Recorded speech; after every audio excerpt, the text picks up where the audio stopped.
তো কেমন আছো তোমরা সবাই? চলে আসলাম আজকে আবার একটা নতুন মিনি ব্লগ নিয়ে। আর আজকে তোমাদেরকে আমি এটাই দেখাবো যে আমি বিকেল থেকে রাত পর্যন্ত কি কি করেছিলাম আজকের দিনে।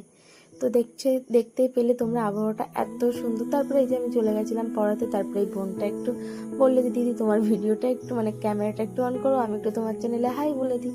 তা আমি আবার সেই জন্য ক্যামেরা অন করলাম। তারপরে ওখান থেকে বাড়ি আসার পরে বোনকে অনেক ডাকাডাকির পরে ও ঘুমিয়ে পড়েছিল বলে তালা দিয়ে দরজা খুলছিল না। তারপরে আমি পিছনের জানলা থেকে ওকে ডাকলাম, ডেকে তুললাম।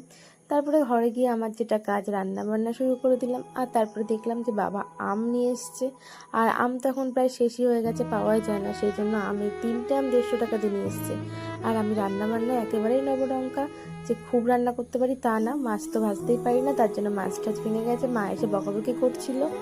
আর এই যে তারপরে মা রান্না করে দিল আর মা এগুলো নিয়ে এসেছিলো। তো এইভাবে আজকের দিনটা কাটলো। তো টাটা।